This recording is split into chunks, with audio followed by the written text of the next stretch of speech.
What is up, everybody? It is your friendly neighborhood BJJ podcaster, RAF ESPARZA, coming to you with another great installment of the Bullpen. I hope you're having a great day. Woo! There has been some news and some information that has been passing through the jiu-jitsu landscape. People are definitely paying attention as to what is going on in major ways, and we will be sure to talk about all those different approaches. But while we've got you here, a couple quick reminders. If you want to like and subscribe wherever you're watching, it really does mean a lot. For example, right now, if you happen to be watching on Inside BJJ, hello, I have temporary control of this channel. Now, I could do a lot of things here. I could start putting plugs for my show, but instead, I'm going to go to the man behind Inside BJJ and say hello to our good friend, Tim Freeman. Tim, how are you doing, sir? Hey, what's going on, Raf? I am stoked to be back on the bullpen with you. So much stuff has happened in 1 week. I can't believe it. I spend every day now thinking about the things that we're going to talk about. Like, oh man, I can't wait to talk about this. Let's be very clear. You and I am a meticulous planner. I like to always figure out what we're doing. I put up a scratch sheet. We put things well in advance, like saying like, hey, we're going to talk about this week, this week. Shit is changing on us faster than I can actually put things in stone. Yeah. That's for certain. Like our scratch sheet from yesterday night at 1 a.m. when I'm going to bed to this morning at 9 a.m. is a very different conversation. Without saying too much, how much are you looking at your Instagram for updates at this point now? It's all day long. It's all day. I have to stop myself. And then I catch myself also, and I'm going to tell on myself here, going to Reddit and checking out the Reddit BJJ, because they have these gigantic chapters on CJI versus ADCC. And it's just one low quality post after another, but if you put them all together, you can get some decent information out of it. So can I ask you, I've tried to swear off as much of BJJ Reddit as possible. Like, the reason being is every Christmas for Verbal Tap, we tried to do a, hey, give us some shout outs. We'll read some shout outs for Christmas cheer, and basically whoever you want to say something nice to, that shit would get downvoted. And I'm like, holy fuck. I can't even shout out instructors for doing good things or saying like, hey, can we just tell one of your friends that they're cool for doing something great or positive? And people are like, nope, don't need that here. Yeah.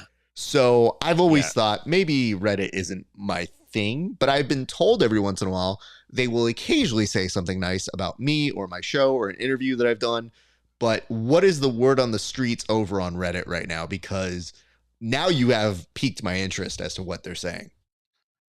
I mean, it's just mostly, and again, Reddit is like the community college of the internet. Like it can be good. It's got a lot of 5th-year high schoolers. You know what I mean? But overall, most people are pretty stoked for what's happening, and they're basically just calling the impending doom of the ADCC. This is more or less what the chorus of Reddit is singing right now. And then there's a small percentage that's talking about the brawl that broke out, but that's pretty much it. And then the rest of the people are salty because they didn't get promoted, and John did, and they could beat John. So it's a big ordeal. I still very much love the fact that on Reddit, you'll see somebody post that they got a promotion, that they ended up having to create a promotion thread. Yeah. And God bless you if you need that. But I'm hard pressed enough to have ever put up any of my promotions. Like, I just figure it's not the page to do it, which is a wild statement to make. I know, but I have this weird thing where I try to put attention on other people if I can. And I love the fact that I would see these people go on there and go, let me get some clapter for getting a promotion. And I thought, these are the motherfuckers that are voting down my shit for Christmas cheer. And yet, Yeah, they are. they're basically saying like me better because I have new belt. And I go, okay, I see what we're up against now. All right, good to know. So it says, we have the full complement today. Nice. I'm not quite sure. So is that I was being nice in the introduction, Egghead, or that you think that I wasn't going to be mean? Because if so, I can go back to being mean. That's not hard for me. And Walla J says, let's go, fellas. So good stuff there. Well, Tim, let's not waste time. Let's get straight to the board. And Let's go.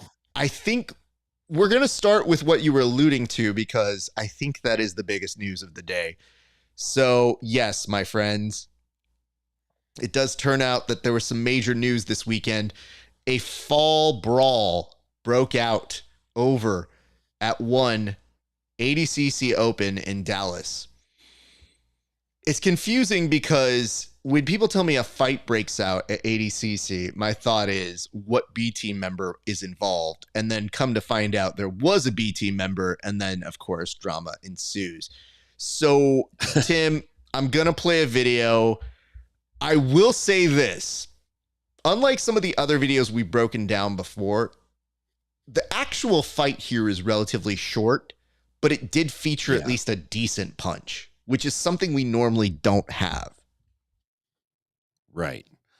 Yeah, I think you're right. This is usually usually even in jiu-jitsu fights, when they turn into fights, you don't see a decent punch. No. You know what I see? You know what I mean? But this one featured a flying Superman punch, if you will. This was a punch that required one man to leave the ground with his feet, and he landed. It was a nice hit. I gotta say, nice job, as you'll see in the video coming up here, man. It's pretty wild stuff. And let's be very clear. We're complimenting the hit, not the rationale for it. We're not endorsing this. There's no co-signing on this. I've seen some of my friends start putting on free Kieran, and I don't know the situation well enough to say free or don't free this guy. But one of my favorite things about these kind of videos that are out of context, you see something and it looks like a sucker punch, and it looks pretty clear that maybe it's a bad thing. And then you'll see somebody say in the next sentence, you don't know the full story. And I go, motherfucker, can somebody tell me the full story? Because just from the look of it, it doesn't look good. Yeah. All right. Yeah. Tim. I agree. I got some backstory on it, though. Not a lot. Okay. Well, I just watched the match. I watched the actual match. Okay, can you give us that context before I play the video then? Because I think that is important to note here before people see the footage that they're about to see. Okay, so this is Jarrett Lee, and he's going up against Vince Barbosa. And I believe Barbosa is a member of the B team. And I think Jarrett in the video, I think he's in red, but I'm not positive. I might have that wrong. What happens is these guys have a match, and Barboza is going for a leg entry, and he's trying to catch. I can't remember the position he has. It might have been like a 50-50 style position with Jarrett Lee standing.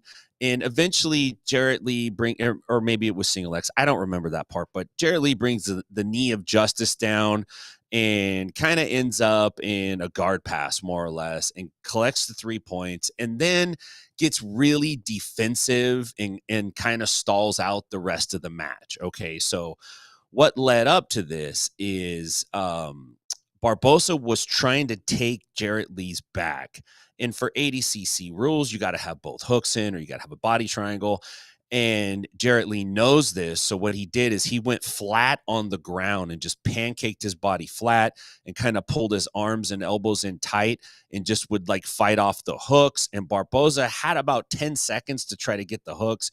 He couldn't get them, and he was frustrated at Jarrett Lee's tactic. And I think he was frustrated that he got his guard passed.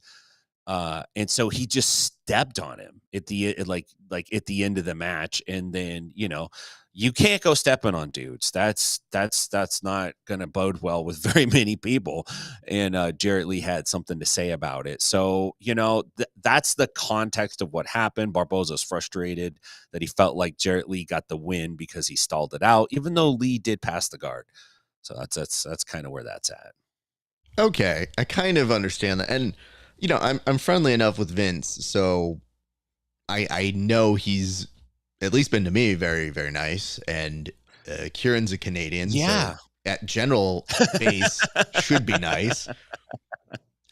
So this is where the confusion lies. So what you're basically painting a picture here is of competitive, everybody going back and forth within the context of it, maybe a little bit heated toward the point where at the very end, a disagreement on the competitive nature leads to this situation is kind of the picture you're painting, right? I think so, more or less. I don't think like Jarrett Lee did anything like disrespectful. It wasn't like that. I think it was more of like, you know, you beat me, but you kind of chicken shit beat me. You know what I mean? Like kind of like that. Like Okay. That's kind of how it felt. I don't know. I still don't know that context makes me go, there we go. Well, there's the answer to that. Me neither. So, I don't know whatever people put that up. They're like, you don't know the full context. I'm like, well, now I heard what I think is more of it, and I'm still as confused as ever. Nonetheless, let's take a look at this footage and see if we can come up with a little bit more of the approach. So in this, we see the step on the back. Now, this step on the back is in particular slightly disrespectful, but you have to admire the ability to surfboard on somebody's back at the very least, just from an approach, because most people won't get that in their lives. It's the casual walk-off here that then goes into a push, which I'll be honest, if you push me, or I'm sorry, if you step on my back and you're not trying to directly crack it, I do reserve the right to push you out of bounds. And then at this point, hands in the air, and Kieran comes in with a punch. Looks like he wants to fight some of the refs. Now, here's where I think things get a little interesting. Watch the beautiful movement here, which is, yep, got my fanny pack, and goodbye, everybody. And I'm out. Oh, he slipped right out. That dirty dog. Look at that. The refs don't even know the refs are fighting each other now. At this point, so let's look at this again, just to kind of recap what we saw. Step on back. So the match is over. At that point, the match was over. It had already ended. Yeah. And now that I see this again, you can kind of see Barboza putting up his hands like he is at an Indian wedding here. And definitely about to start dancing. Kieran comes in. The punch lands. Gentleman hits the floor, and he wants back up. So these gentlemen now want to get after it. The camera here doesn't quite show us the angle of it, but good news for everybody here. We do have a closer angle on this punch. And it lands pretty flush. So it's pretty solid, unlike some of the other fights or brawls that we've seen. He took 3 people out with that punch. And did you catch the mom who lifts her daughter out of the way right at the last? Watch mom with the save, dude. Hold on. MVP, dog. Watch this. Watch so you're talking the close-up here, right? No. Before the, it's like right as the punch is going to take place. Copy that. Okay, so. Okay, watch. There's a little girl sitting down. Oh, yeah, I see this now. Look at the mom gets up. Look at this, and she's like, "Whoa, get out of there!" Her spidey sense caught into that. Here's the thing that this is how. Listen, and I gotta say this. I don't know Vince Barboza, but people were saying a lot of nice things about him on the online. Whenever this was discussed, a lot of people said Vince is a super nice guy, totally out of character. So perhaps there's something more to the story. Okay, so I'll throw that in there. I don't know Vince personally, but it sounded like he's a pretty decent dude. However, the way it looks, he stepped on the dude, and then the first thing he does is he puts his hands up, which is this is what NBA players do right after they foul somebody. They put their hands up like, no foul, no foul. I didn't do nothing. And then you rewind it and you're like, oh, you mugged that guy 3 seconds ago. And now you're declaring your innocence. And he just kind of walks off. Now, the follow-up with Kieran was like, the step was disrespectful. The flying Superman punch was just like, come on, man. You stepped on his back and now you're going to punch him in the face? Like, wow. That's almost like a targeted hit right there. Not a great look. And I don't know, did Kieran get arrested for that? Did Blast posted a video of someone getting arrested and made some like allusion to young bucks don't know how to act, but I don't know, exactly if that was just like a Tom DeBlasian kind of thing. Or Yes, was, by the way, thank you for that. Did he I'm make glad this we up have that with an description AI now video in the future. maker? In the future, if we refer to something, well, it's a Tom DeBlasian era, one might say. So Wallow J does come in with the information and said he did get arrested. So we're actually going to transition to that. But before we do that, Hector Nunez says they said the guy who spit on Matt Walsh was a decent dude. Listen, Hector, sure, I don't know all these situations. We're trying to present this with as much good faith as possible here, but clearly something happened, and it says, don't know if I believe it. Okay, well, that does translate nicely to our next topic, which is, and it does very easily beg this question, which is, what should happen next with Kieran? Now, according to Mo, it does look like Kieran is going to be in a little bit of trouble. Like, it doesn't look like he's going to be able to participate in ADCC events. And I think the same goes for that. I mean, just by participating, and it also means he can't coach or be in attendance is what it looks like. And it looks like Vince himself is also banned from doing any kind of competition. So why does... Oh, okay. Vince is different. Okay, I thought they banned the other dude. I'm like, why would they ban the guy that got... sorry about that. The guy who took the punch. They're like, and you know what? Yeah. You can't even buy an ADCC ticket because you got punched in the face, dude. I don't know what happens next, but what I can tell you is the melee and the fallout from this was interesting to watch from an organizer perspective. So let's start with the fact. This happening at your event, if you're Mo, if you're the ADCC organizers, it's not great. And yeah, I think you do kind of have to create a hardline stance. So I'm not against them creating a policy for ADCC doing anything. Where things got a little weird is that Mo said he would pay the legal fees in a little bit of heated anger towards Craig and the B team. I just want to point this out. Craig is on another level of trolling. So when something bad was happening to the B team, it looked like Mo was trying to re-troll the troll. So he put up another one bites the dust. Sort of the same thing that Craig had been doing whenever they stole somebody from ADCC for the Craig Jones Invitational. Now, here's where things get murky. Craig stealing all of these people or bringing them over, I guess you should say, giving them a choice to come to the Craig Jones Invitational is one form of trolling. But this should be a clear, hey, it's better, works for them. The ADCC is in the moral right standing. And Mo saying that he's going to pay for the legal fees of the person who got punched then opened up the following question, which is, cool, why can't you pay more for the ADCC athletes? Go on. And in the rare case where they should take a W, they're taking another L. It's astounding to see that they are taking another public loss in something that they had no control over. They didn't tell anybody to go beat up B team members. They didn't even target the B team.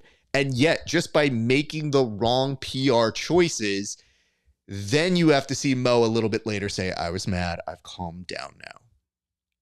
I think that's the temperament that we're referring to, which is, hey, bud, you don't have to always have a take right in that moment. And yes, you playing Another One Bites the Dust made it seem like you had the higher ground here and that you were actually pulling one over on B team. And even saying like, hey, it looks like he might get deported. I would hope not. I don't know. Deported. Does anybody get deported to Canada? Like, do we even deport people to Canada? The idea is that if Kieran got involved in something and he's here on a visa, that could provide some issues.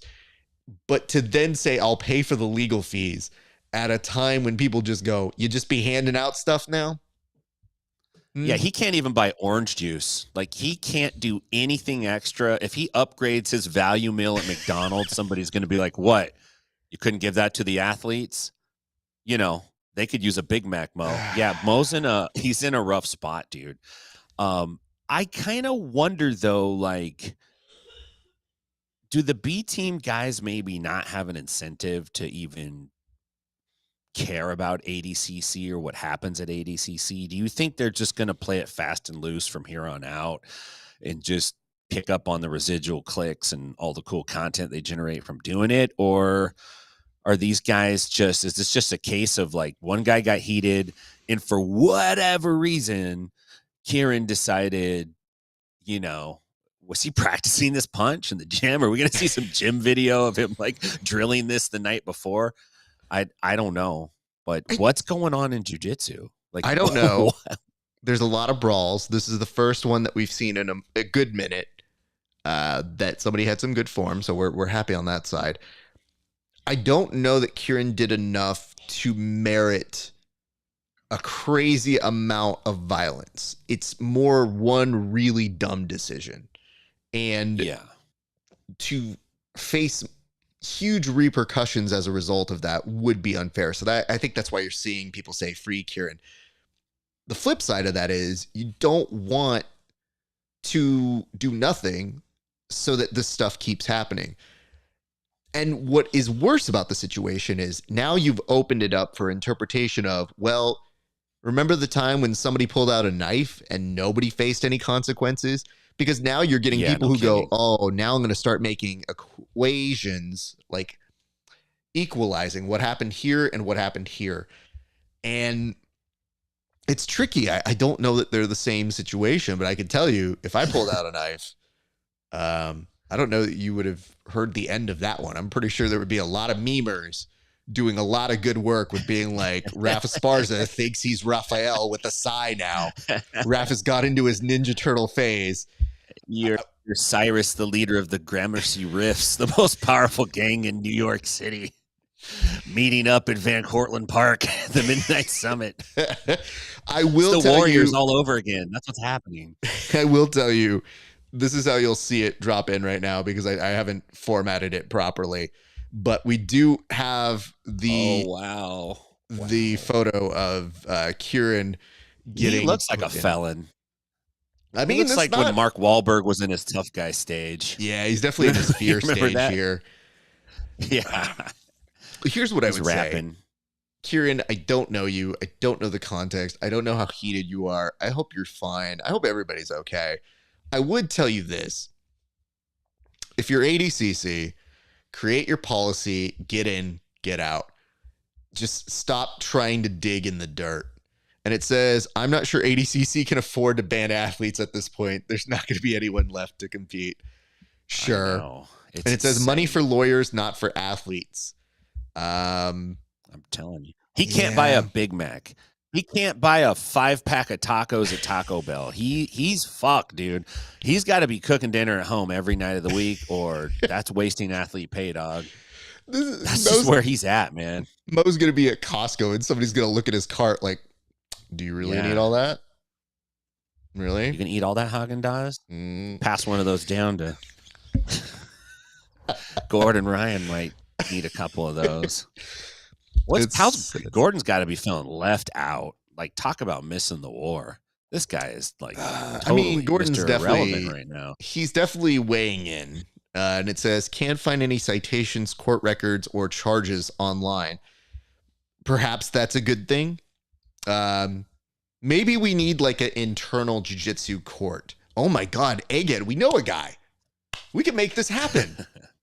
We could settle this in our own house because you put this out there with the real world. First of all, they're gonna mock us because they're gonna be like, these jiu-jitsu guys, what? They want slap jitsu now? They're thinking it's combat jiu-jitsu? No.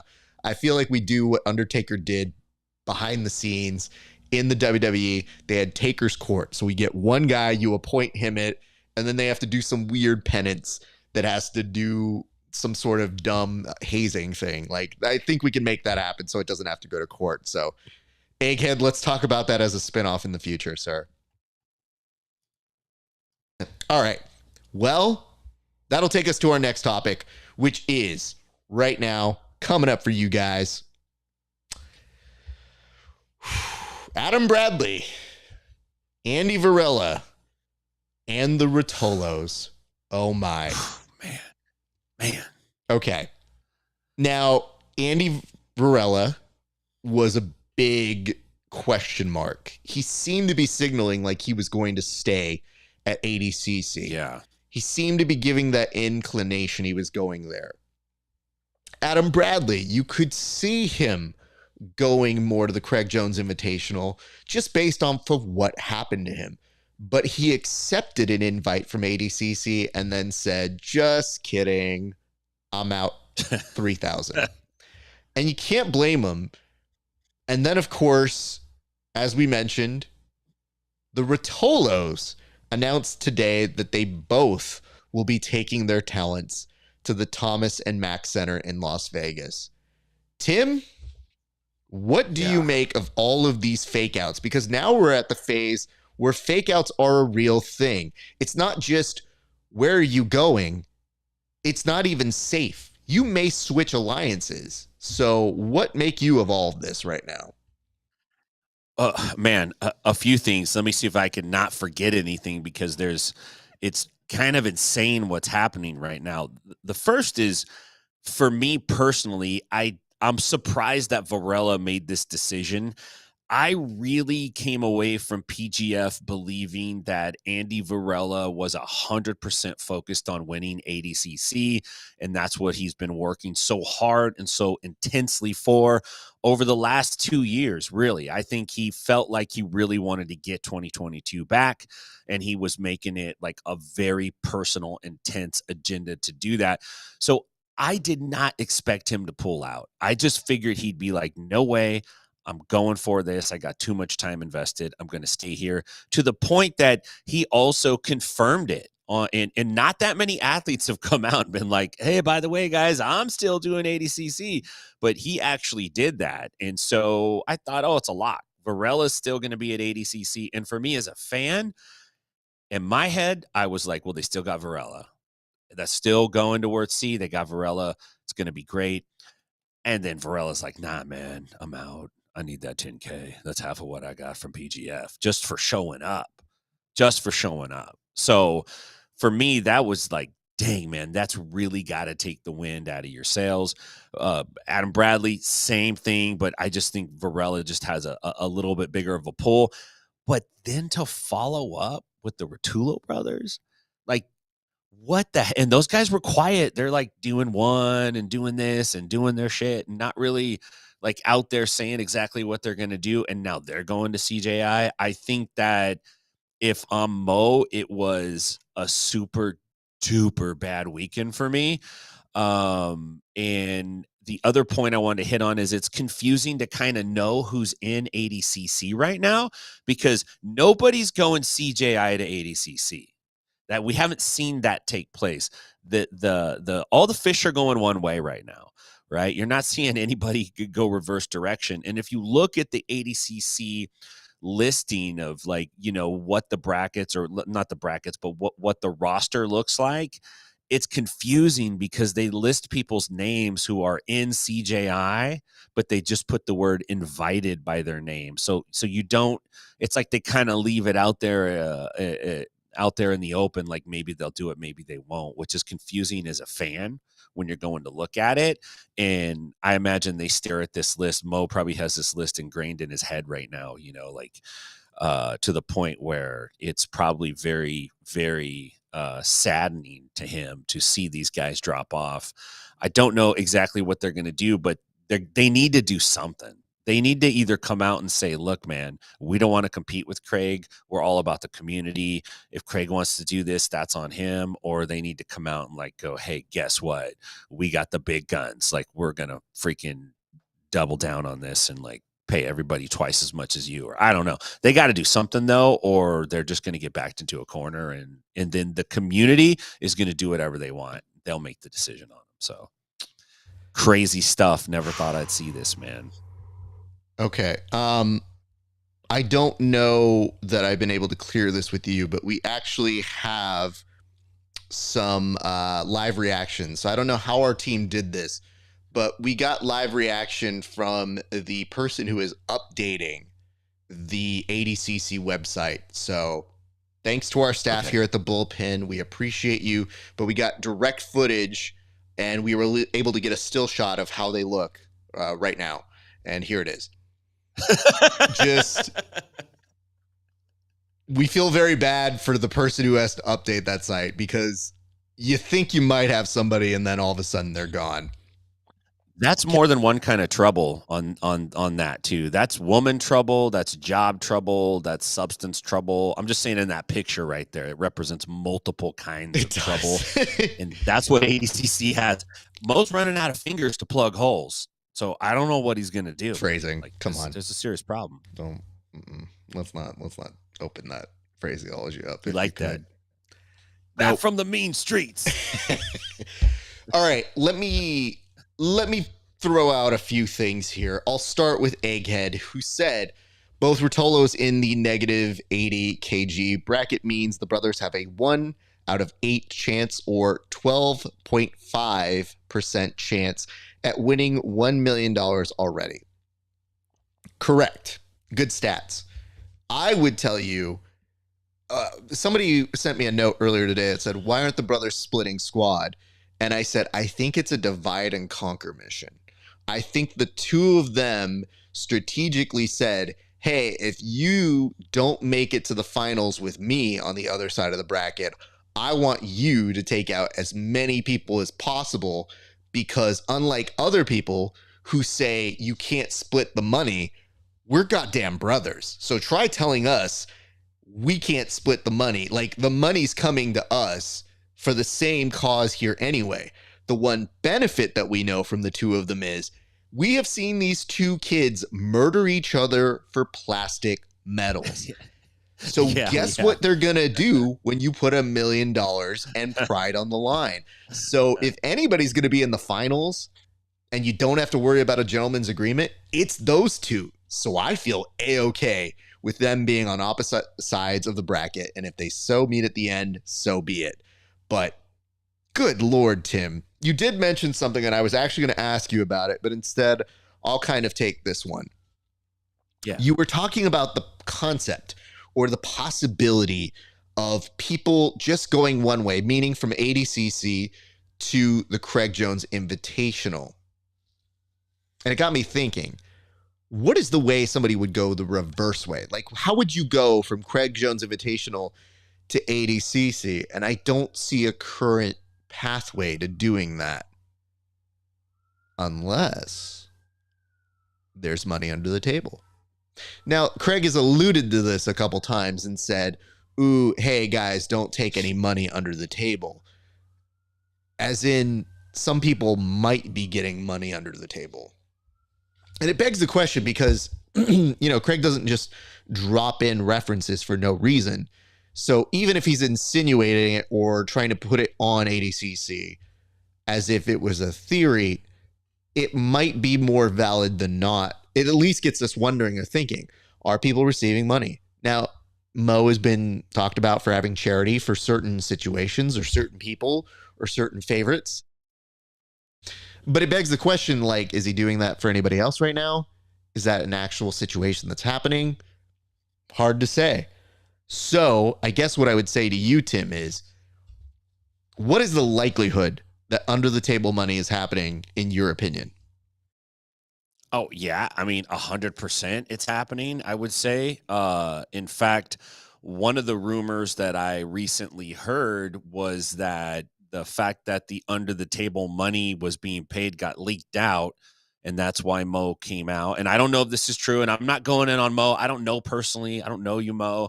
I'm so I'm not trying to go in on it. This is what I heard is that that kind of leaked out, and then they're like, okay, we're actually going to give $2,500 to everybody.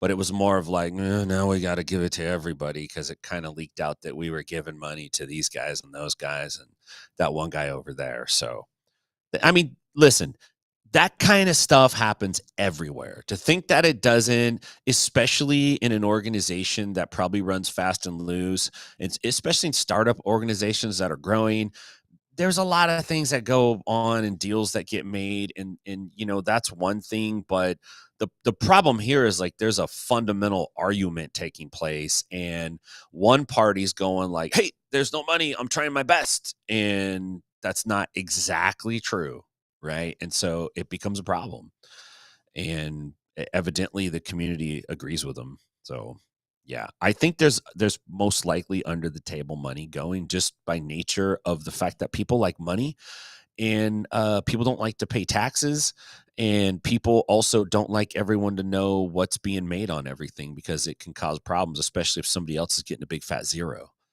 So Okay, so given that, and we don't know the full situation, so example here, Jiu-Jitsu Meme says, under the table deal, that's more obvious at this point.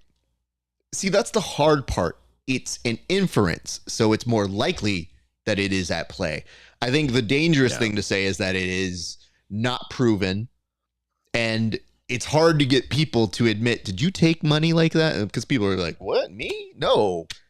This money just fell out of my pocket because I had it. I've been rich this whole time. I do jiu-jitsu as a hobby, as somebody who's always been rich. Everybody knows that. Exactly. I'm Bruce Wayneing this shit. So I think it's possible and very likely, but I don't think we can say it's confirmed at this point, because what's happening is there is a collective argument that happens, or a belief that people start taking things from what they've heard to fact. And I'm very cautious about that. But I think it is important to note, it would seem very likely that certain people would want to stay because they were incentivized to stay. So, sure. And it says, who are sticking around are New Wave or people who make no sense to add to CJI. I mean, there's a couple people left that I still think would make sense to steal on over. And we'll get to some of those people in a few, but I did want to point this out, that Mo was recently putting the offense now on Craig, and Mo was saying to Craig, hey, we don't make people sign NDAs and we disclose our pay. That's not what you guys are doing. And he was trying to push back on him like, hey, we don't make people sign NDAs. I'll tell you this much. If you are accepting under the table money, you might as well be accepting an NDA, because if you are accepting that money and you are getting under the table money, it is the same thing as an NDA. The major difference is, sure, legally, we don't have a piece of paper perhaps that says you'll say nothing, but they are kind of buying your silence. So yeah, I don't think that's the argument you want to go with if that's actually happening, Mo. And who's to say it is happening, except for the internet, which apparently knows everything. So, and the crazy thing is, dude, is I think that if Mo would have just come out and said, look, man, we're paying this guy this much and this person this much and these people that much, and the rest of y'all ain't getting anything yet.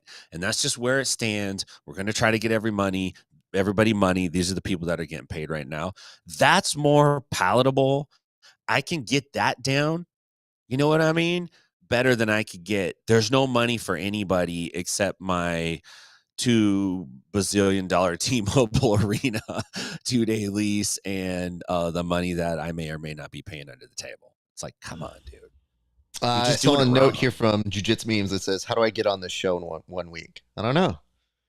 Maybe we'll We'll export out to money, guest hosts. under the table money. Duh. You did. What do you? Duh. We just talked about it, fool. Under the table money. Inside BJJ. Look me up. I could get you on. I can't believe that was the easiest setup in the entire world. That, you know what, in the history of the show, there's not going to be a better call and response. But how I get on show, money, pay us off. And you know what? If you ask me, I will 100% tell you to your face, I accepted money to put on Jiu-Jitsu memes onto this show. That would be my integrity on this show. And somebody would be like, hey, you mean somebody can just buy a spot on here? Yes, motherfucker. We're open for sponsorships.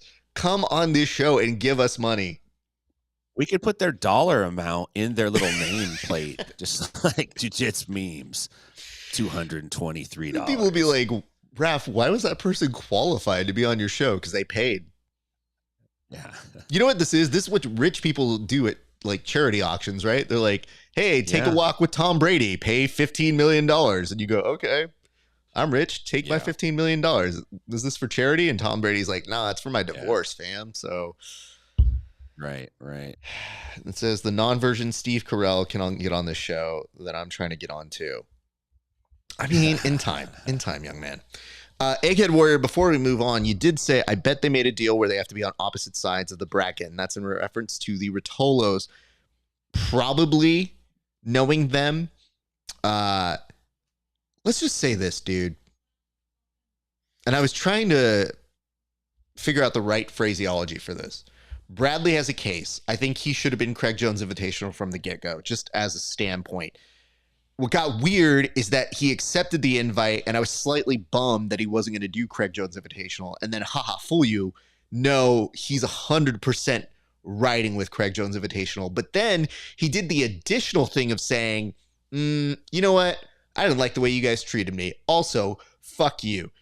And I thought that was so wild because then you get Mo saying like, the Sheik did not like that. So, okay, understandable. Did he say that? I think he was not the Sheik, but I think he said the higher ups, which I just always assume is the Sheik. So that's an inference I made here, people. My apologies. But sorry, I'm not trying to call you on it, but it's like, who are the higher ups that he is referring to? Like, you're right. Who is I can't say this enough. We keep doing this whenever something bad happens with ADCC. It's like, I mean, I would, but, you know, the higher ups, the Sheik really wishes you guys would not fight at ADCC. Like, there's a lot of stuff we just don't know. And I keep saying it, but I really do feel it sounds very similar to when you go to a car dealership and they say, I got to go talk to my manager. I mean, I'm all for women's pay, but let me go see what my manager will do on the rate for this car. Yeah. They don't go to talk to anybody. They come back 5 minutes later. Okay, so here's what we can do. Okay? We can do women's pay equal. I can't do show money. All right. I'm going to go try it. Let me talk to him one more time because I like you guys. He says we can do 2,000. No, you know what? I'm going to throw in another 500, 2,500. Like, that's what this sounds like. So anytime they're like, ooh, he really didn't like that, I'm like, is that just Mo saying that? Like, we've heard rumors that Mo has 2 accounts where he's talked to each other. Style Jitsu has basically uncovered the fact where he's like, there was one day where Mo has 2 accounts that he uses on Discord, and it looked like he was talking to each other. And I go, I don't know enough to know that sort of stuff. But it would be pretty wild if Mo signed out of one to talk to the other one. And I think that would be great. And I love this. The higher ups, the high table. Yeah, of course. At this point, they're all the bloodlines, sir. No deal. Yeah. But that's what I'm saying. It's the banker. He's exactly that. So that's why every time they mention it, I cannot take it seriously. Every time they mention it, it's like, well, you know, he heard about Adam Bradley. And I was like, you know, he should have heard about Adam Bradley 3 months ago and then invited him because then you wouldn't have this issue. Relax. We're good. We're working on our Calm app right now, Raf.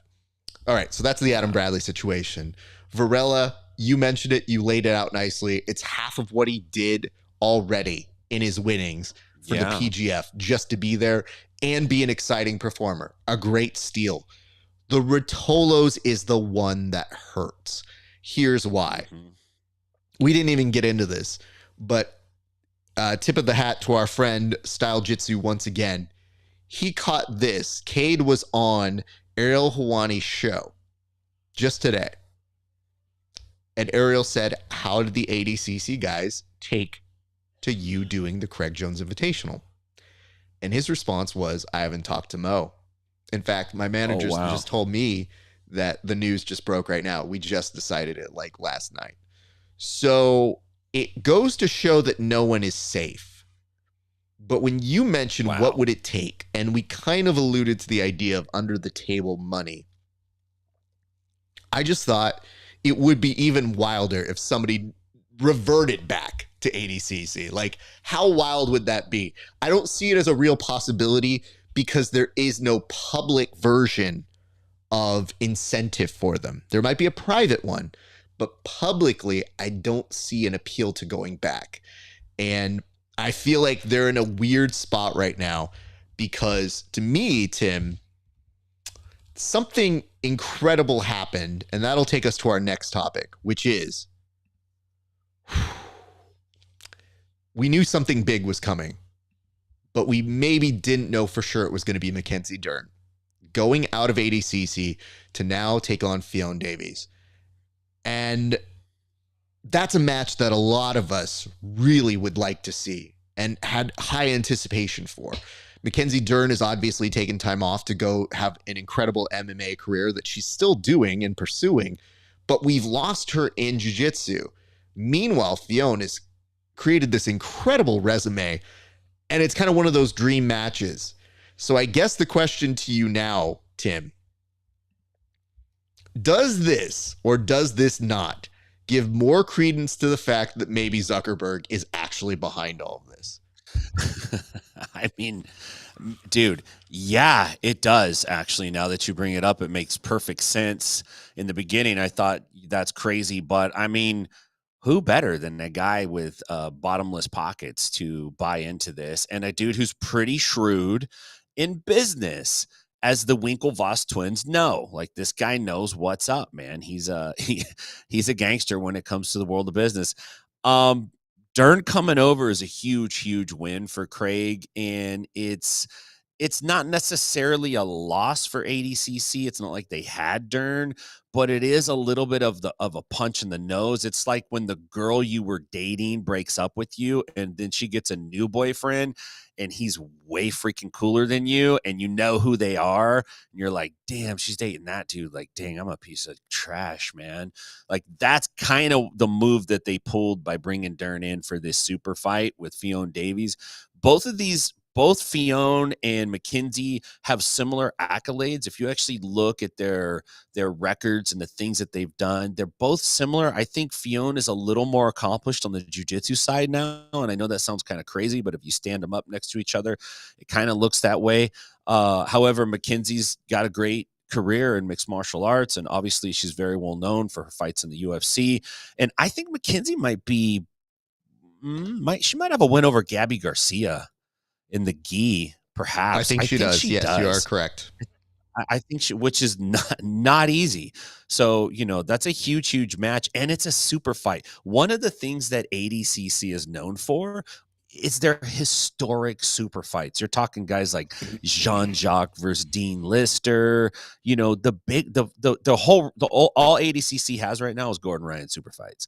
They're going to have Gordon Ryan fight every guy in the bracket, more or less, just like load them up with super fights. Gordon Ryan versus a dozen guys or something like that, because they're losing all of their ability to have these other super fight matchups. And so I think Craig takes a playbook right out of ADCC's takes a play right out of their book by having a nice super fight. We knew Fionn was going to have one. We just didn't know who it was going to be. So I don't know what they're going to do next.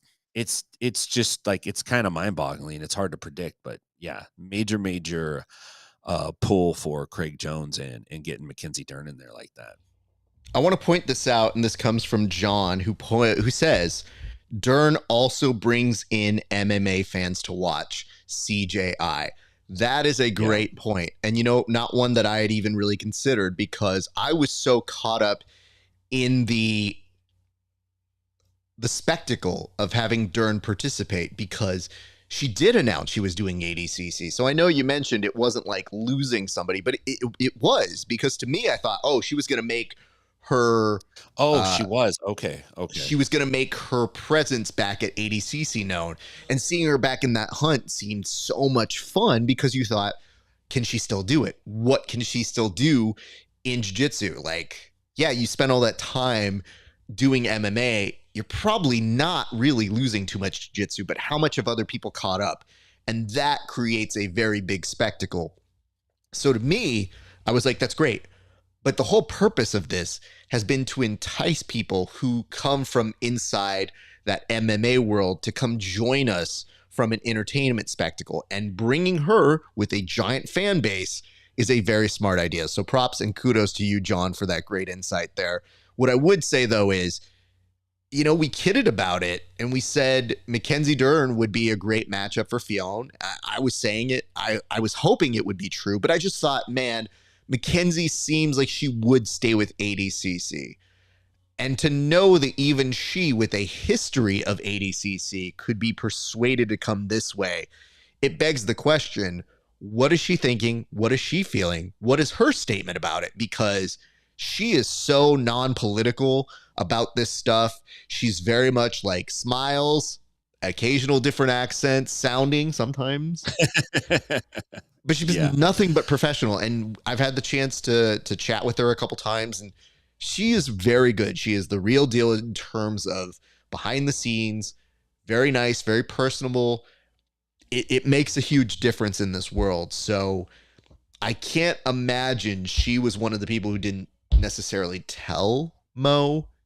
Maybe they were anticipating it. And that's a great step for another woman in that division to get that slot. So it kind of works for everybody, and it's a big matchup that you could make for Fionn. So when they pulled her aside and they said, Fionn, come over here, you knew they had to be working on something that was good enough to bring her without a full division, and that would really give her a prominent place on a card. And I thought, that's about as good as it's going to get. So yeah, Zuckerberg being the guy who just goes, shh, don't tell anybody, but I love her. You know it.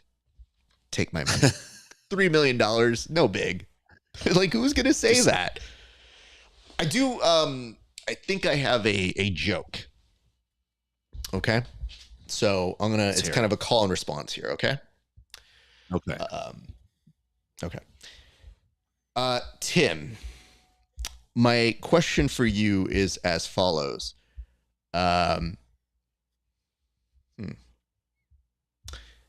It would appear that ADCC is not a Christopher Nolan fan. Do you know why? Why is ADCC not a Christopher Nolan fan? Because they lost their prestige. What? Oh, shit. A film with Hugh Jackman and Christian Bale callback. Take that. It's a fucking joke, so shut the fuck up. What I'm telling you is that was a great one. Thank you. That was a good movie, too. It's a great movie. What I want to say to you guys right now, before we go any further, the big thing that I have seen for people has been talking about the element of prestige, right? They keep saying, and we've done this a couple times on the show, and I don't want to spend a full segment on it, but I do want to belabor this point, which is they say, you know what? It's really going to be the prestigious event at ADCC. And yet, if you look at this list that Craig put up, look at this list. Damn. You are hard pressed to tell me this is not a prestigious tournament. Like, that argument has to end now. And if you are still writing with ADCC, it's not bad because it'll still, again, be a great tournament. But you cannot be in the comments section talking about this list of current competitors and telling me that they're nothing. Like, there are heavy hitters in just this division. And not only heavy hitters, but exciting individuals. Whether it comes to fruition and it's great matches, That's debatable. We don't know that yet. But you cannot, for the life of you, be in the comment section and try to convince me that these names are not compelling or that they don't bring their own elements of prestige to the table. So I want to just tell you right now, if we could put up a cemetery with a tombstone, it would say RIP Prestige as an argument, because at the very least, even if you're rooting for ADCC, you got to give it to the Craig Jones Invitational for putting together that good of a bracket. And there's still a couple spots left. That's where things are getting insane. Yeah. You know what feels better than prestige is having a fat bank account. That's what feels better than prestige. I tell you, there's a lot of broke jiu-jitsu guys with prestige that would greatly and easily trade in that prestige for a few Bitcoin to put in their pocket, man. I'm so glad that you started. The way you started that sentence, it almost was a Rodney Dangerfield-esque beginning. I got to tell you, there are a lot of people who can't eat out there from ADCC. Not so good, you know? So I got really excited about Rodney. And Egghead says the argument is now tradition versus / history. Now it's all they have left. That's true. I mean, listen, they'll always have that. And it's not going to erase what they've done. But I think, again, it's just the fear they may get surpassed in a very short amount of time. And I think the weird part is, if you have the history, you should live in the confidence that you have that history. You should live in the idea that traditionally you've put on good tournaments. So even with some of these people going to a different tournament, you'll still have a just fine tournament. And some epic moments and new history could be created. In fact, that is my advice to ADCC. If I'm them, if I'm really trying to and this is 100% real, there's no jokes, this is not me shitting on them. If I'm ADCC, I would create a promo video that says, you've been here for history, watch who makes history next. And you go with that, because then you don't have to shit on Craig Jones Invitational. You're not going to beat them at trolling. You go with where your money be, which is, listen, come here for the history and see who makes history next. That's it. I think that's the only way to do it. That is their only play at this point. Unless you're gonna call the banker and he's gonna back up the Brinks truck. But if this is a game of deal or no deal, all the high dollar briefcases, dude, you've already pulled those out. Veronica, Jessica, Claire, and Sydney, Laura, Christine, they betrayed you. They had all the 6 and 7-figure briefcases, man. You don't got much on your. There's nothing better plate right than now, getting man. to like Mo's running out of briefcases now with like all the big money. So he's getting to like that book instead of money, it's the names of the competitors left on the deal or no deal line of briefcases, and they're just like, all right, give me that last briefcase, and it's just the model going so, there is that. Get that book, by the way. This is a good friend. Look at this. Sonoma Sessian, longtime friend of the show, wrote a book. She works for Conan O'Brien. She's great. We love her. All right, nice promo idea. Thank you. I'd like to think so too. And you know what? That one was free. I gave them that one. People are like, man, Raf, you don't do enough for ADCC. So I'm like, well, I am not on the payroll, and they are welcome to pay me under the table if they want. But that was for free. That is me trying to say, guys, get your shit together. Having said that, I'll do one more quick little observation. This is not toward ADCC. It's more toward some of you guys in the comment section. If we've already killed and RIP'd Prestige, let's also start to RIP sustainability. Here's why. You guys are very concerned about the sustainability of a tournament that will already pay more than most ADCCs combined. And yet you care not about the sustainability of the athletes' lives. So if you really want to make that argument, perhaps, get on the train of caring about the sustainability that athletes have outside of ADCC. And yeah, some of them can do instructionals and seminars, but not everybody eats at the table the same way. So Just saying. Coming next for you, sustainability.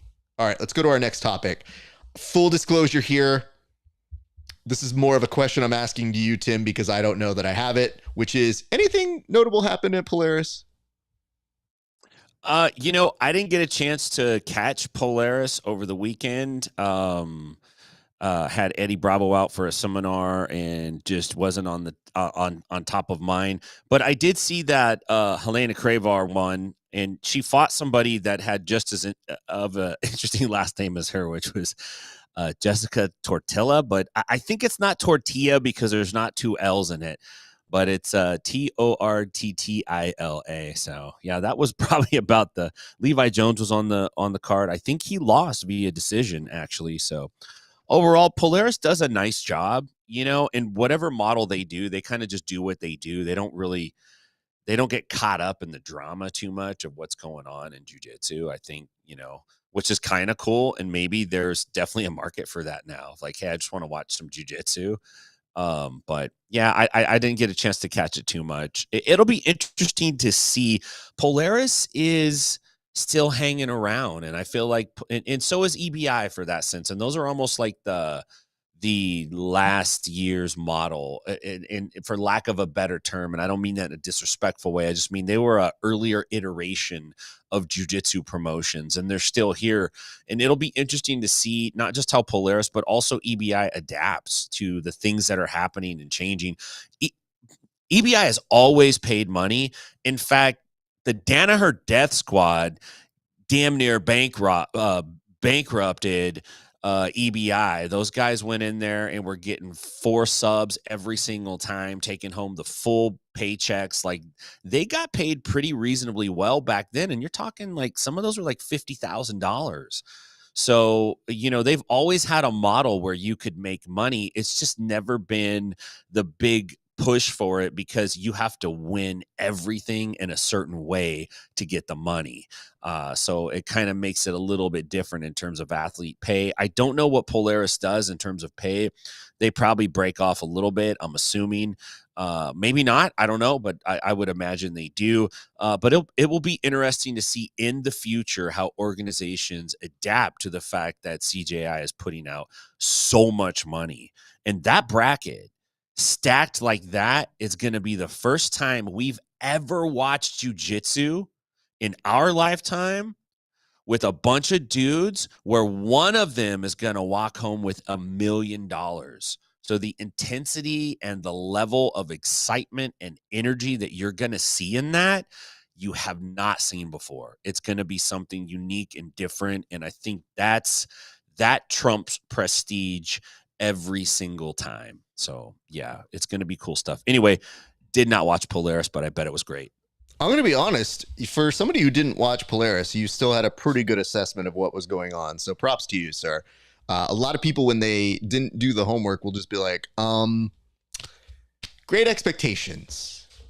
We have a lot of great expectations in this life. I had an expectation this book was going to be good, and it wasn't. Am I right? Great expectations. Well, it's about a guy, okay? And this guy, he has really ambitions. That's what he's got. And the teachers just looking at you like, I don't make enough money for you to fucking lie to me. Just read the fucking Cliff Notes. Have enough decency to read the Cliff Notes and come to my classroom, sir. Right. All right, let's move on to the next one. This is something that I think is, it's up there. Okay.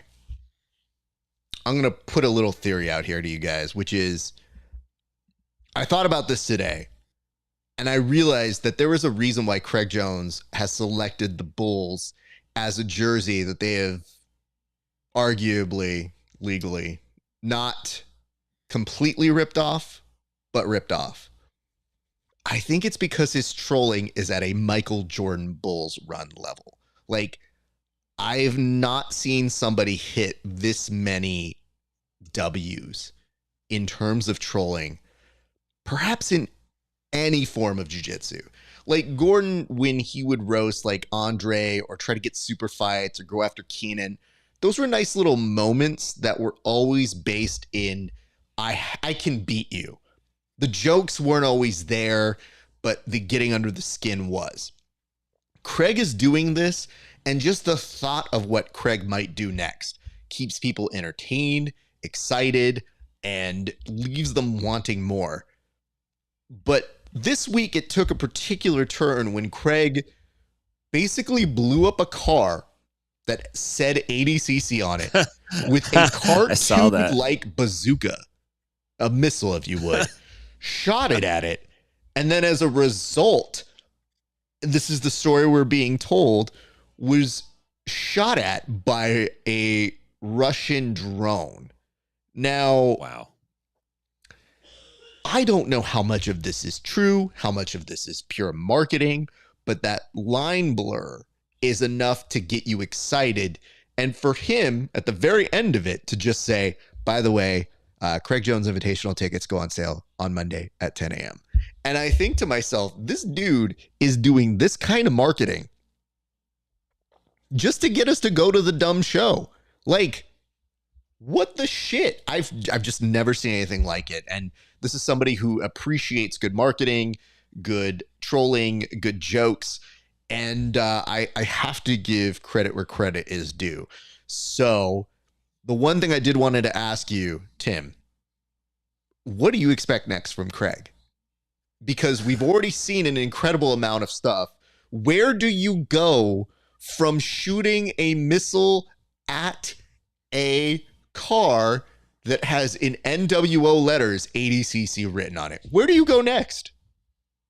I don't know. One thing I do know is Craig is pretty damn good, though, like you're saying, when it comes to this marketing. Maybe one way to try to figure out, because look, we knew he was overseas because we saw some posts, we saw some things. We didn't know exactly what he was doing. He showed some of it, but not this stuff. So maybe the way to kind of figure out what he's going to do next is go back and look what he's done on what's he been putting out there on social media in the last 3 weeks. And then try to figure out maybe what else was he doing that's not on the camera that he did show us. What else was he doing? Because that seems to be kind of the way that they're cutting their content. But it makes me wonder, is this like Craig being an evil genius, or does he have some group of people that he's working with? And is it all planned out? Because in order to do what they did, like when they did it, you know, that was, I think, before all the news broke. So these things kind of had to be sorted out. And how do you know that that's going to land exactly the way that it landed? It landed really, really well. And at this point, if you're Mo, you just go home on this level. Like, you don't even try to fight him there. You just go like, good job, Craig, man. Those guys are great. Best of luck to them. I hope they do well. We can't wait for our tournament. Because you can't, if you play tit for tat, you're getting ready to lose, and you're going to lose bad. You're going to lose real bad. I mean, there's a reason why day one I said, run your race. Don't get into the mud with them. Yeah. Just do your thing. Yeah. Do as best you can. Don't try to do it. We've seen how many fumbles have come as a result of trying to play their game. Just this week, another one bites the dust while an arrest for Kieran happens. Oh, I think I won that one. Jeez. Ah, shit. The internet's dragging me. Like, even when you think you're winning, you're still taking some L's for no reason at all. Zero. I would say this. You're watching all this stuff with Craig, and, you know, from a narrative or a timeline perspective, and I think you kind of alluded to this, which is on his different podcast appearances, he said he was going to go back to the Ukraine. So the footage that we see, there's a part of your brain that wonders, did they shoot this beforehand? Like, was this when he was there the last time? Did he already have it in his bag the last time? And if you really try going down that line of logic, the next question that probably pops up, I mean, especially for me, is, does that matter? Because the whole intent is just to keep you intrigued. So if you wonder what's going to happen next, you've already accomplished the goal of the marketing, which is, I want to see what's going to go on next. I want to see that next thing.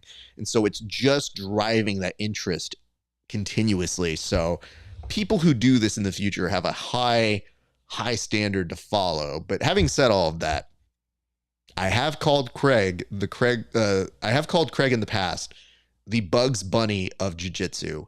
And when that man took out a bazooka or a missile and shot it at the car, I've never felt more confident about my cartoon metaphor in my life than I did in that one particular segment. So kudos to him for doing that.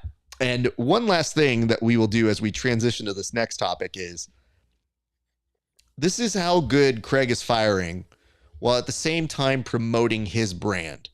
So on here, he put up something that said, hey guys, don't worry. Tickets are still available for Who's Number 124. Get yours while you can at the link. And the note that he put on top of it was, the king is back and tickets are available. The insinuation there is, hey, Gordon Ryan's having a hard time selling out the event that he's headlining. That doesn't even seem like you need to do that. Like, that's not even a reason to do anything necessarily, but yet at the same point, it's just like this dude saw a shot on goal and was like, we're already ahead. Nah, let's throw that one in too. Which transitions to high level. Next one. Oh my God, that's really funny. It gets very funny for that. I'll come back to that in a second. But it says, what's going down tomorrow at Who's Number One? So, sir, do you have any observations or notes for an event that is once again headlined by King Gordon Ryan? Yeah, I mean, listen, man, Who's Number 124 is going to be a hell of a card. It's actually a great card. And I think, and I'll talk about a couple of the matchups, but I think the bigger question for this event is, are these guys going to actually get after it? Or are they going to go like, I was preparing for ADCC, or I was preparing for CJI? You're disrespecting Who's Number One every time you go out there and say that and do that. It infuriates me. It's like, you mean you came out here and fought a boring match so you could let us pay to watch you prepare for some other thing you're going to do? It's like, no, dude, we want to see you get after it now. So hopefully they'll take that approach. Having said that, it's a pretty good card top to bottom. DeAndre Corbet is going up against Ethan Krellenstein, and Corbet is a student of Souders, who is the big kind of yoga master when it comes, or Yoda master when it comes to ecological jiu-jitsu. It's a huge movement. I'm sure you've heard of it. It's creeping in everywhere. They got a lot of cool ideas. And Greg Souders, one of his main students, is DeAndre Corbet. It'll be interesting to see how he does against Krellenstein. Joseph Chin's on the card. This is a CJI guy. This is a B team guy. He's going up against Elijah Dorsey. Joseph Chin has maybe, with the Tackets and the Rotulos, maybe one of the most dynamic styles of jiu-jitsu in the game right now. If you haven't watched him, you should watch him. I'm not going to hit every matchup, but it's got Tynan is on this card against J-Rod. Tynan just got DQ'd at IBJJF Worlds in the gi, which if you're a gi player, that's the creme de la creme. That's the tournament you want to win above all other tournaments. You want that one. He got DQ'd for a boo-boo knee reap. It was baloney. And I want to see Tynan go to the dark side, man. I want to see him go rogue. I want to see AOJ have to call a sit-down meeting with him and be like, bro, you're taking this too far, man. We're going to have a prayer meeting for you, dog. Like, that's where I want to see Tynan. That's what I want to see, because I think he's going to crush. Jacob Couch is on the card against Jonatas Gracie. I think that's another matchup that's going to be very compelling. Gracie's out there a lot. He's getting a lot of tournaments in. And we know Jacob Couch has got the dog in him, man. He's part of that Daisy Fresh crew. He's always game. He's always, those Pedigo guys, they're ready to go at all times. Those guys they go to sleep with a helmet on, man. They're ready to get after it. Diego Pato is going to be on the card. He's got some great leg locks. He's got a lot of cool stuff he's doing. And then finally, we get to see King Gordon Ryan. I feel like he just fights out of the blue. It's like, you don't know he's going to be anywhere. Then, hey, in 7 days, catch me on this. And then it's kind of like that. And I don't mean any disrespect to Josh Saunders. Josh Saunders is tough. He would murder me every day of the week and twice on Sunday. So don't take it the way you're going to hear it. But do you remember when the WWE was the WWF? And they had Saturday wrestling on or Sunday morning wrestling. And it was basically one jobber scrub after the next. You know, you'd see Demolition beat up on some wimps. You'd see Tito Santana beat up on some wimps. You'd see Rowdy Piper beat up on some wimps. And then, you know, you'd have like the superstar would come out and then he'd fight a guy. It'd be a pretty good match, you know, here and there, but then he would win. You never knew when this was going to happen. You didn't know who was going to be on what fight. You're like, oh shit, Randy Macho Man Savage is fighting. That's where Gordon Ryan feels like he is right now. It's like, oh, he's just going to show up. Who's he fighting? Oh, just this is a guy. Like, how long has this been in the works? What's the buildup for this match? No story, no nothing. He's just going to fight this guy. It's like it's weird, man. It's odd that it's happening this way. I feel like maybe he doesn't even know. Or maybe it's purposely they're trying to keep his competition schedule on the DL for some reason. Is it like a strategy to make sure he wins at ADCC? And what if it is? It's like, dude, all your competitors are leaving. I don't think he's doing his weight class, right? He's just doing the super fight. So anyway, I don't know, man. But who's number 124? It's gonna be a great card. I hope these guys really, really, really come to win, man. I hope they show up not just to be prepared for some other tournament. I hope they come to win Who's number 124, man. Get some bragging rights and do the community a service by you want to get paid? Put a good match on, dude. Like, have something to say. Be a freaking professional. Be a superstar. You want to get treated like a superstar? Be a superstar. That's what we need. So going to be a great card. I encourage you to watch. That's tonight, actually. I think I said tomorrow, but that's tonight. It's right? Tomorrow, isn't it? What's Thursday? I thought it was on Wednesday. Sorry about that. Hold on. I see Thursday in that little top part up there, yeah. Okay, yeah. You can barely see it. I think it's a little bit harder for you to read, but yeah, like on Thursday, my window. 20th. You're right. You're absolutely right. Tim, great take, man. All the way around. Especially starting off hot by being like, hey, listen, stop with the whole bullshit of, I was really saving myself for ADCC. I'm saving myself for Craig Jones Invitational. It's like, listen, guys, why are we watching this then? Let's not do that. And you could think it privately. That's fine. Think it. But you don't need to verbally explain that. Just do the best you can. We understand that. I just love when athletes start going on autopilot and they're like, you know, really wish we could have done that one better, but, you know, I've got my mind focused on ADCC right now. This doesn't matter to me. All of you guys here don't matter to me. My opponent didn't matter to me. Just want to say, but you know what? Really happy to be here. Thank you guys. Appreciate it. Like, cool. Pay me. Yeah. Yeah. Why did I pay money on this? Why did I watch this? So anyway, you mentioned good things here. Egghead posted this up and said, holy crap, someone give Craig Jones a carrot for his next video. Don't tempt him. I've definitely said that's spot on too. Oh, thank you. That Bugs Bunny ref, that's beautiful. I'm just trying to figure out who's the bad guy. You know, who's Elmer Fudd? Who's I mean, you know. It oscillates on a given day, but I do feel like his major Daffy Duck is 100% Gordon. That's just losing his shit consistently, and he's just like, look at this guy, running around, and just does his thing, and you go, yeah, this works out. And then all of a sudden you see some Acme anvil falls on Gordon's head. He's like, wow, my tummy. And he's just like, what's up, Doc? That's what you say to your steroid dealer every morning, or the guy who checks your tummy. It's a money reference. You guys are sweethearts. It's very nice of you to say. Okay, let's go to our last one here, which is the gallery itself, which I guess is a good transition back. So speaking of Craig, I would say this. It's hard to talk about the news, or at least the stuff that most people want to talk about, for anybody else right now. But I bring it up because somehow Craig is involving himself in the right ways, in the right conversations, and there are things that you're talking about as well. So this is what happened in the comment section. It was Mika in response to the Rotolos getting announced by saying he's disappointed. And then Craig Jones in the comment section saying, we still have one spot if you want it. So it does beg the question here, which is Mika very publicly via his dad made a statement that was he was going to stay with ADCC. And they thought long and hard about it. And I cautioned people originally when I said, hey guys, if you make a decision, stand by it. That's the decision you made.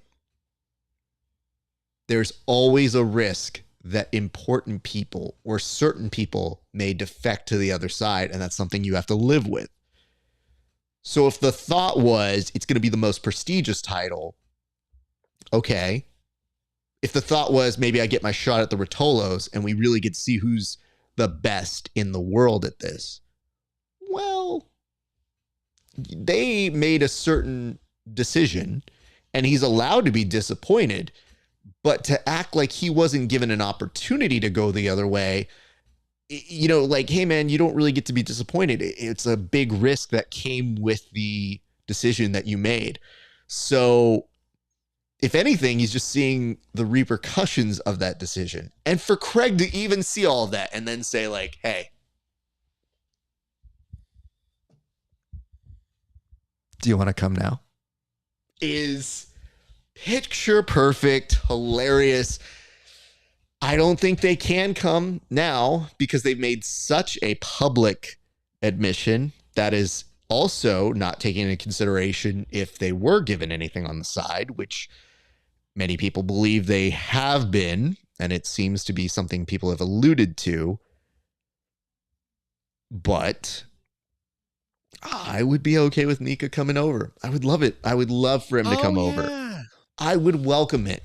It's just when we say to people, keep your cards close to the vest, there is a reason why. Is because when he put that, just that one word, people in the comment section were like, come on, man. And they were giving it to him like you could have made a better decision. That sucks, man. I feel for him. I don't necessarily think you have to take all that brunt of criticism, but it just shows how invested people are in seeing what they want to see, and that they knew, they're like, there's a possibility he could have been over there and we would have accepted him with open arms. But now it looks very unlikely that Mika will come over. I think if he decided to go, we would still be like, okay, cool. He's coming too now. Like even Mika came after he said he wasn't going to come over. Like it would just be one more dude to stack up on the scale. That is, I mean, if this is a teeter-totter, Mo is like way up high and Craig is way down here at this point. Like, I don't know what's going to happen. Let me give you the metaphor on if Mika decided to change his mind that goes into my head, which is, you know, when you have a friend who's going to a party and they call you and they say like, hey man, is it cool if Mika comes? And they're like, yeah, go ahead and bring Mika. It's totally cool. Like, that's what's happening here. If somebody like his dad or somebody, a representative for him, just said, hey, is it cool if I bring Mika back? They'd be like, absolutely, open arms, come on over this way. Because I'm now starting to think of the big reality, which is everybody's been focusing on the Craig Jones Invitational for the 16 and the 16. But no tournament exists without alternates. So even if they had somebody in mind, it is possible they bump one of those people to an alternate spot. And if you're the Craig Jones Invitational, you're definitely watching what's happening with ADCC to see who they have on their reserve list. You're definitely, if you're ADCC, looking to see who Craig Jones Invitational has on their reserve list. And anybody who's played any sort of fantasy sports knows you are looking at the waiver wires with intent every single day. But it's why it's so exciting. And it is why I have literally just every morning woken up and been like, what's happening now? They got Mackenzie Dern? Oh. Yeah, it's wild. That's great. Oh, Adam Bradley trashed the Sheik or some decision maker behind the scenes. You know what it is? We shouldn't even say that anymore. Adam Bradley trashed the banker of Deal or No Deal? That's wild. Yeah, right. Why would he do that? And then, of course, seeing the Rotolos come in this morning is just the kiss at the top of it. I'm going to go through and double check to see if there were any other things. But yes, I did see some of you guys coming in and putting in comments in our section. That's the one. I was like, I know there's something I needed to have my memory jogged. There was one other piece of news that did not slip by me, but that I forgot to put into this. So if you'll give me a second here, Tim, to go ahead and put this and load it up. What I'm going to do is I'm going to ask you to plug your stuff, and then we'll come back to the board here in a second. So feel free to tell people where they can find you, sir. Hey, you can find me at Inside BJJ on all of your favorite social media. We didn't get a podcast in last week. I think our last show was with Jet Thompson, but we got some stuff lined up for next week. So make sure you check us out. If you're out in Stockton, you can check out my 10th Planet Academy out there, 10th Planet Stockton. And of course, if you're in Nashville, please come by and visit us at 10th Planet Nashville. You can get more information on that by going to 10pnashville.com. Yeah, man. Super excited for everything that's going on. And I'm looking forward to seeing where CJI goes. And next steps, I think, for them is they're going to have to start revealing what their event is going to look like. I did see a picture of the pit that was like a rendering. Obviously, it wasn't a real one. And I thought that was kind of cool. It would be neat to kind of start seeing more digital assets to get a idea for what the look and feel of this whole thing is going to be like. They really haven't done much beyond, you know, the Instagram releases that they're doing with Craig and him blowing stuff up, and then, you know, their posts and stuff, which, you know, kudos to them. They're doing pretty damn good at just doing that. So that's some pretty amazing stuff.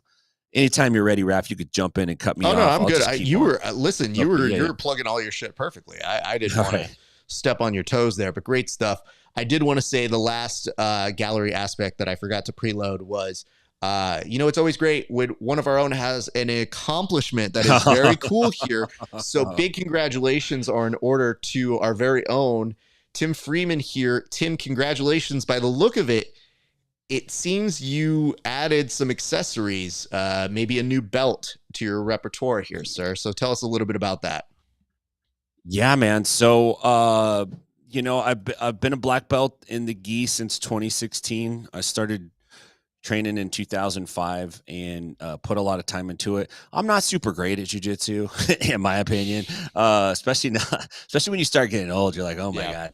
But I trained a long time. I knew Eddie from the jiu-jitsu community for quite a while, and eventually there was an opportunity for me to open a 10th Planet out in Stockton, and I came into 10th Planet as a black belt in the gi.